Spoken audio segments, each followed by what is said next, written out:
안녕하세요. Riding on the Korean wave. Welcome to Wednesday's edition of The Culture Wave. I'm Kwon So-ah in Seoul. Explore with us Korea's culture from all aspects and stay up to date with K-entertainment, K-dessert, K-science and art, K-everything. And we're going to do all of that together with my co-host Walter Lee in the studio. Hello, Walter.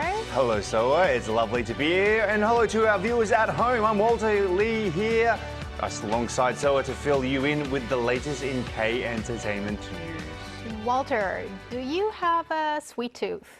I don't want to admit this, Soa, but I have a very big sweet tooth, and last night I ate 4 ice creams in a row. Oh, really? And I'm not even joking, that is an actual thing. Wow, what a coincidence, because we do talk about ice cream today. Yes, I didn't want to reveal too much, but well, we are going to have in our K-Correspondent segment, we're going to talk about K-ice cream in the Middle East. So I guess you're going to be very excited about that. Already am. You actually do look like a banana ice cream today. At least a mango ice cream. Yeah, mango ice cream. Yes, and I do. Be like a lemon ice cream. Yes, or the sun.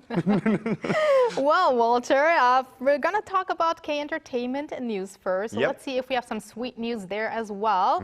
So first up, we have some news about a legendary group that's going to make some record in Japan. That's correct. So SM Entertainment announced on Wednesday that TVXQ, aka Dongbang Shingi, will celebrate their 20th anniversary in Japan with a record-breaking concert at Nissan Stadium in Yokohama. Now, this is going to be on the 25th and 26th of April next year. Now, with this performance, they will set a record for the most concerts held by a foreign artist at the stadium, which is Japan's largest venue. Now, this will be TVXQ's 3rd concert at Nissan Stadium. Now, the concert titled TVXQ 20th Anniversary Live in Nissan Stadium, Red Ocean, was first revealed as a surprise during the final show of a fan event in Kobe, which also celebrated the 20th anniversary of TVXQ's Japanese debut. Now, since their debut in Japan in April 2005, TVXQ has become one of the country's or Japan's most iconic acts coming from Korea. What an achievement for the legendary boy group. And Walter, not too long ago, you talked about the Mnet Asian Music Awards, better known as Mama Awards. Yes. That's easier, Mama Awards. Yeah, much easier. But they're going to do a live-action concert starring K-pop Demon Hunters, and we do have updates on that. We did. So last time we talked about who might be, or at least that there will be a live action. Now this year, the show will bring life to the showdown between the animated girl group Huntrix and their rival demon idol group Saja Boys. Now, performed by actual K-pop artists this time instead of something virtual. Last time I mentioned the process of maybe choosing who the cast may be, and well, we have confirmation on that. So Huntrix will be portrayed by Baby Monster members Parita, Ahyun, and also Lola. While the Saja Boys is a little bit more of a mixed group, and they'll be played by Boy Next Door's Ihan, Rise's Wonbin, Tour's Shinyu, and also Zero Base One's Park Gonuk, and also Han Yoo-jin. Now, the 2025 Mama Awards will be held over 2 days, November 28th, also November 29th at Hong Kong's Kai Tak Stadium. I'm sure this is the performance that everyone is looking forward to. There's many great performances, but we do want to see what a real-life action Huntrix and Saja Boys looks like. Of course. So what a great list of names. They're probably really working hard for that concert. And also, I'm very excited about how to see how well they represent Huntrix and the Saja Boys. Me too. And lastly, let's talk about K-Films. Yes, indeed. So actor-director Ha Jong-woo is actually doing his 4th directorial project, comedy drama film called The People Upstairs, or Wijib Saramdul. Now, he has unveiled 4 posters highlighting the dramatic character transformations of himself, Ha Jong-woo, along along with Gong Hyo-jin, Kim Dong-wook, and also Lee Han-hee. Now, the film follows the unpredictable events that occur when an upstairs couple played by Ha Jong-un and Gong Hyo-jin and a downstairs couple played by Kim Dong-wook as well as Lee Han-hee are compelled to share a meal one night, triggered by a certain nightly, let's call them adult noises, disturbances. Now, during their meal, the upstairs couple makes an unexpected proposition to the downstairs couple that catches them completely off guard. Now, what is it? Well, I can't tell you that, of course, so you'll have to just watch it to find out. Ooh, you're making us curious, Walter, and especially because one of my favorite actresses, Kong Bil-lee or Gong Hyo-jin, is there as well. But Yes. Thank you very much, Walter, for those updates, and stick around. Will do. Now let's take a look at what our AI anchor Arang has for us on the culture front. Arang?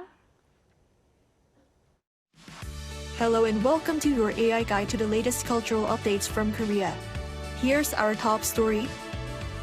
First Lady Kim Ye-kyung visited Turkey's largest national library in Ankara with Turkish First Lady Emine Erdogan during President Lee Jae-myung's state visit. The two toured the library's Korean language section featuring Korean literature, where Kim expressed hope for deeper cultural, artistic, and educational exchanges between Seoul and Ankara. They also viewed a musical performance and toured an archaeology gallery. Kim separately stopped by the Museum of Anatolian Civilizations and emphasized the need to strengthen bilateral cooperation in culture and museum-related fields. The late actor Lee Sun-jae has been posthumously awarded the Gold Crown Order of Cultural Merit, the highest honor bestowed for contributions to Korea's arts and culture. The decoration recognizes individuals who have played a significant role in advancing cultural development and expanding public access to the arts. The Culture Ministry noted that Lee, who debuted in 1956, was celebrated for more than half a century of work marked by sincerity, versatility, and broad public affection. The ministry also recognized his commitment to social responsibility beyond the art, such as nurturing younger talent in parliamentary service. Culture Minister Choi Hyo-young presented the medal to the actor's family. Boosted by last month's extended holiday, movie theater attendance and box office revenue surged by around 60% from a year earlier. According to the Korean Film Council, theaters drew more than 9.8 million people in October, while revenue reached almost 99 billion won, or roughly $67.5 million, at 56% and 60%, respectively. The council attributed the sharp increase to the strong popularity of Korean films Boss and No Other Choice, as well as Japanese animated hits Chainsaw Man and the Demon Slayer series. That's all from me. Stay tuned to the Culture Wave.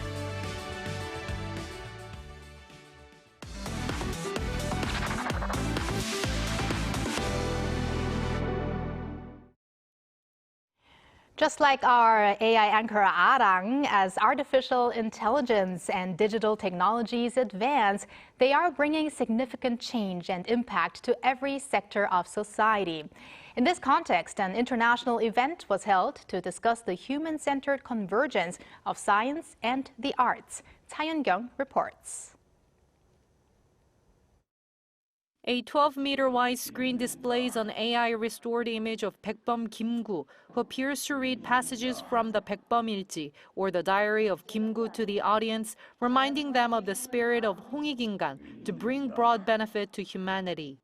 It is a declaration of humanism, emphasizing that even the advance of science and technology must ultimately serve people. G-Artience 2025 Connecting Week, an international event discussing human-centered global tech art, the convergence of science, technology, culture, and art, was held as a national-level strategic event from November 16th to 18th at the Daejeon Convention Center. By combining science and art, we can create new value, art that can grow into industry and lead to new jobs. This event featured a variety of performances that connect tradition and modernity and science with the arts. As musicians expressed the emotion of arirang through instruments such as the gayagum, koto, and violin, AI-powered visual imagery unfolded on the screen. The event also included presentations by young creators discussing how to build a human-centered tech art ecosystem. I believe the convergence of science and art will prevail in the near future. Science and art may seem completely different, but they also share similarities. Both involve exploration and the pursuit of creativity. As AI and digital technology spread across all areas of society, expectations are rising for new attempts to transcend the boundaries between science, technology, and the arts. 차윤경, 아리랑 뉴스.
The Middle East is known as a dessert powerhouse, and there, a Korean ice cream craze is unfolding.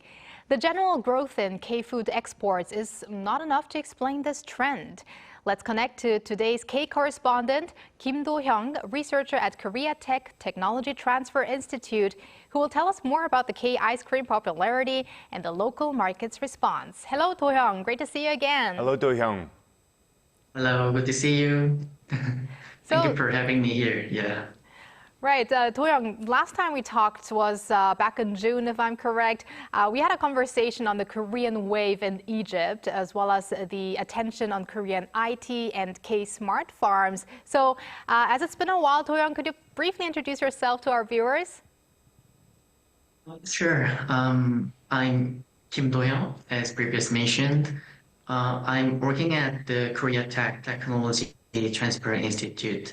So I'm currently based in Egypt and coordinating the Kuika supported project with Beni Suef Technological University in Egypt. So my work mainly focuses on bridging the Korean and some Middle East countries collaboration. So today I will share what I've been seeing in the Middle East based on the official facts and my field experience as well.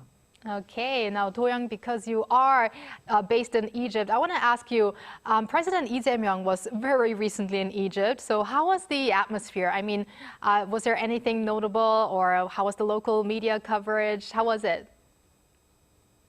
Actually, it was like a almost festival atmosphere because it was special to Egyptians because it happened in the same month as opening of Grand Egyptian Museum.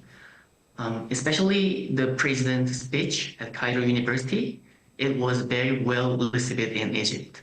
So the Egyptian media, such as Al-Ahram or some Al-Alyawm, they are focusing on the SHINE initiative as a plan for the wider cooperation between the Egypt and Korea. So additionally, one notable topic was the discussion about the current lack of direct flights between Korea and Egypt.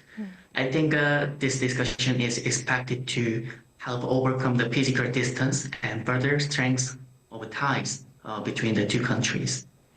And it is this latest trip that has renewed the attention on everything K-Wave in Egypt. So with that, let's delve into our main topic today, K-ice cream. So recent statistics indicate that there has been a surge in exports of K-ice cream. In fact, in the months of July to October, the ice cream exports, the outbound shipments surged 80.7%. So how do you explain this popularity? I think, in my opinion, the main reason for the growth of K-ice cream in the Middle East is actually spread of Korean contents, I think. So as people feel closer to Korean culture recently due to many OTT contents, and their interest and trust in Korean food also grow. And this is driving the demand for K-ice cream in the Middle East, I think.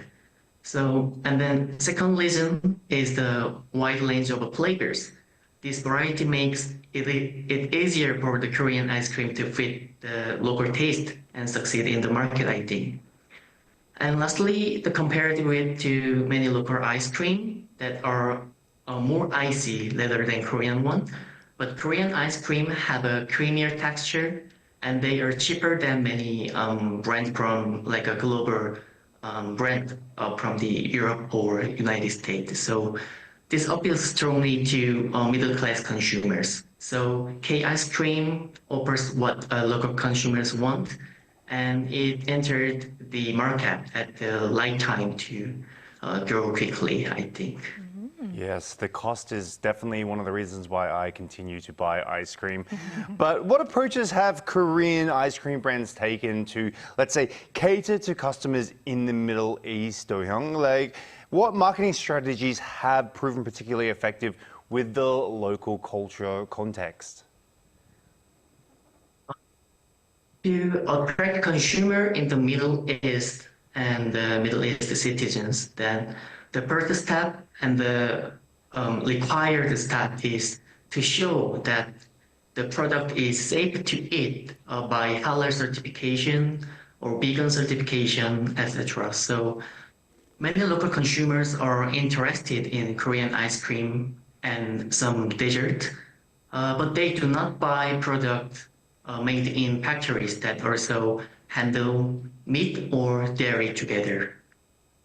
Even people who are not Muslim in that region often avoid of a product without halal certification or vegan certification in the Middle East. So the most basic localization strategy is to make it clear that the product is halal or vegan or their own religious or local regulations. Another point is that people in the Middle East they are preferring special and luxury goods. So if the product and the packaging have a design that catches the eyes from the Middle East, the citizens, it can create a bandwagon impact with social network service, I think. And lastly, companies needed to keep creating flavors that fit local tastes. And Korean companies are already making many localized flavors, even I couldn't see in Korea. So if they continue to study local taste trend and respond quickly, their product can work very well in the Middle East. I think it's very interesting that it's not halal is not only about religion, because people in the Middle East are so used to halal certification. They trust halal certification more than food items that don't have that certification. Yes, and as we can see, halal food is actually becoming more and more popular here within Korea. We actually briefly touched upon it yesterday, and it's great to see that we are also catering to people of that nature.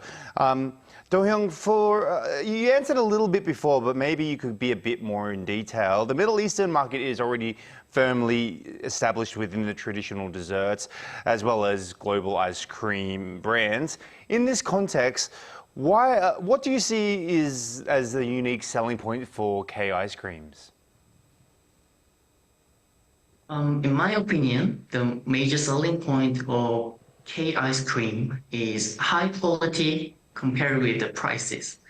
So K ice cream is now using a high quality but mid-price positioning strategy in the Middle East. So in terms of quality, it is almost the same as other global ice cream brands, but in terms of price, it is cheaper than global brand, while still giving a different and special experience. In Egypt and the United Arab Emirates, actually Korean ice cream is mainly sold in high-end supermarkets. But when you look at the price tag, it is usually cheaper than the premium ice creams. So, and second selling point is variety of flavors, as I mentioned before. So, K ice cream has one product in numerous flavors, like including melon or mango and strawberry, and sometimes red bean paste, or some mystery flavors in Middle East market. And this variety of choice is naturally proving to be a strong selling point for local consumer. And Do-young, you earlier mentioned that K-Contents has a lot to do with this boom. So have you seen any actual cases where K-Content has boosted ice cream sales? If I suggest my personal experience, I mainly managed the project at Benisab Technological University in Egypt, and this very rural the cities, but I sometimes teach workshop or classes about the Korea. Some students who join Korean classes or workshop, they are usually already like Korea, and so they know a lot about Korean culture. One time, I had to go back to Korea, and I asked a student what gift I could bring for them. One student said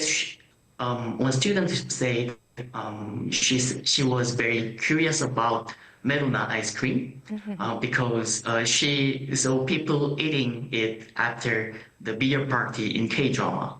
So she asked if I could bring it for her. I told her that I couldn't bring ice cream by plane. So, but she could try it in the Cairo later, I told her. And she told me she wanted to Cairo and even try the mango flavor of Meruna. I also often see TikTok and Instagram posts of Middle East countries where people say they wanted to try the ice cream that Korean celebrities or influencer. I sometimes see posts from people who tried ice plate with ice cream, known as bingsu in Korean restaurant. They also following the K contents like K mukbang or K drama as well. So these small stories show that Korean wave has had a very big impact on the boom of K ice cream in the Middle East. And staying on the topic of the Middle East and how the market continues to grow, the pistachio market in Saudi Arabia actually, for instance, is reportedly to project to see sales revenue of some $230 million this year. How do you foresee the future development of K ice cream? Pistachio is one of main nuts in the Middle East actually. And people have used it for a long time in traditional dishes like kunafe or Turkish delight. And nowadays, pistachio is also used in the ice cream and some drink. So because of this, the dessert market and the pistachio market in the Middle East have grown together, I think.